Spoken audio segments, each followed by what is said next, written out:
Hello everyone and welcome to the Discipline Priest's Guide to Mythic Mannoroth.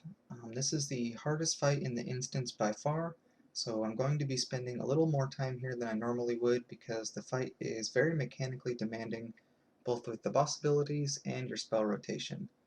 You're going to want to handle every boss ability perfectly, while also maintaining the integrity of your Disc Priest rotation as best you can.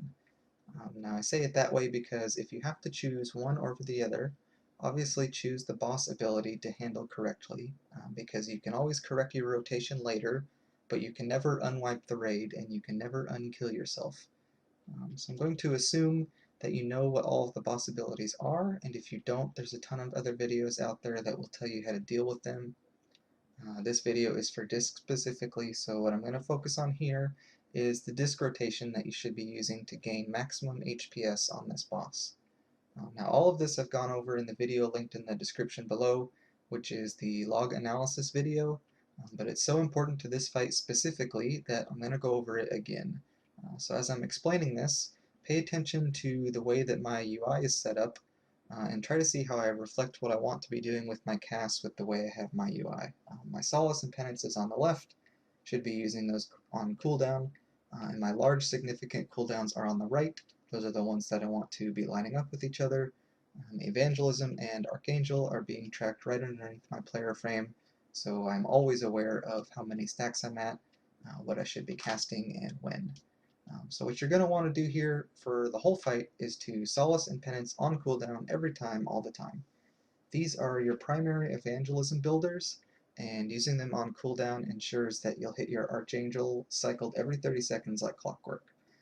When you can't cast Solace or Penance, you should fill that empty space with Power Word Shields. Now every time you hit Archangel, you should be pairing that with a Prayer of Healing and a Halo. You won't get to Halo every time, but hopefully you can see the point that I'm trying to illustrate here, that if you Halo then Archangel versus using Archangel then Halo, one of these Halos is going to have 25% extra healing and the other's not. So make sure you're always using Halo after you've gained the Archangel buff. Your Power Infusion should also be paired with Archangel.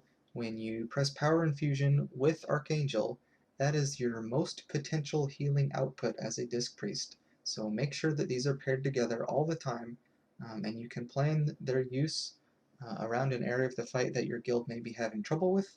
Maybe it's Wrath Soaking, maybe it's the first Empowered Shadow Force, maybe it's a Shadow Bolt Volley at the beginning. Whatever it is, whatever you seem to be dying to, that's where you compare your Archangel with your Power Infusion. So as you're doing all of this, you still need to make sure that you're healing intelligently. And what I mean by this is that you should always be coming back to the tanks with Power Word Shield whenever you can. They're taking constant damage, they're always in danger of dying, so always shield them whenever possible. And you should also be using your Empowered Prayer of Healing on a group that doesn't already have Power Word Shields blanketed on them. If you focus groups 1 and 2 with your shields and then you throw your Prayer of Healing on group 1 again, then group 3 and 4 don't have any healing from you and group 1 has been significantly overhealed.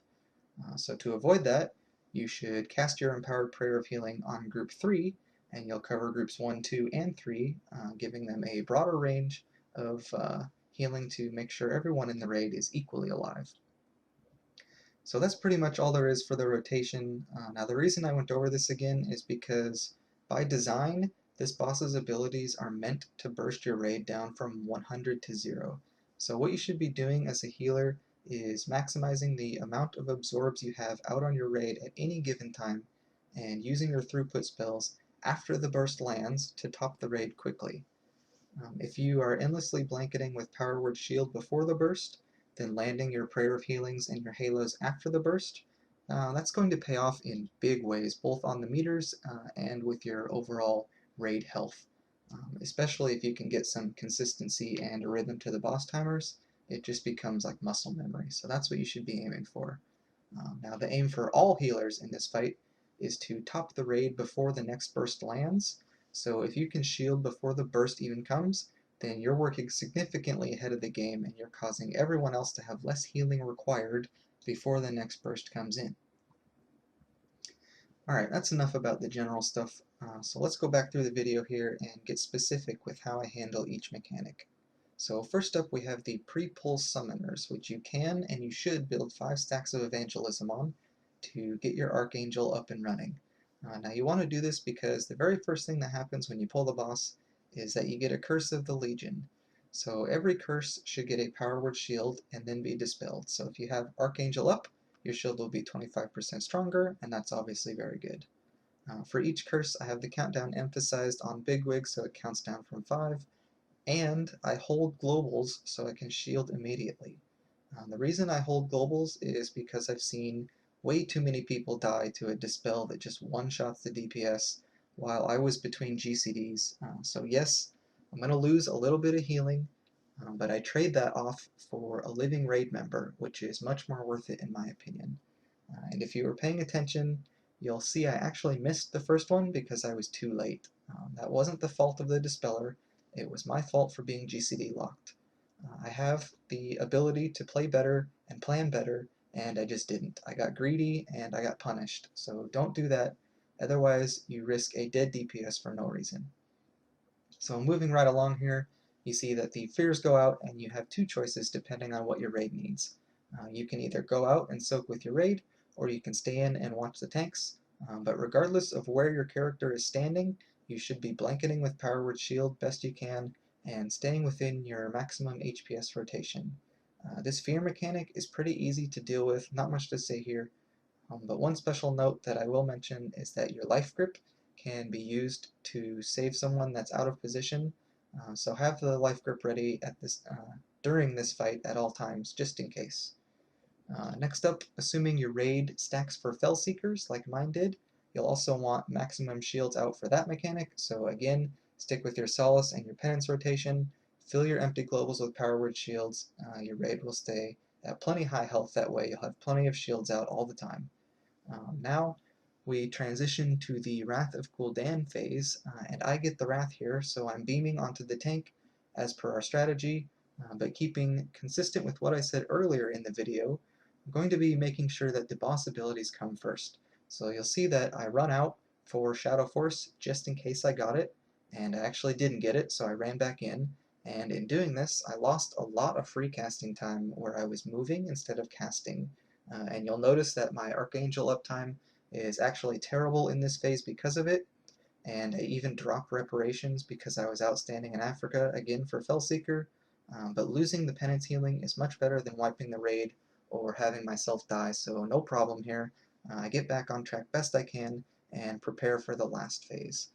Now the last phase is really rough, but literally nothing changes. Just stick to your rotation, maximize your blanket shields for the Imp's Landing, maximize your blanket shields for the fear targets, maximize your blanket shields for the Shadow Force, and really just remember your mechanics.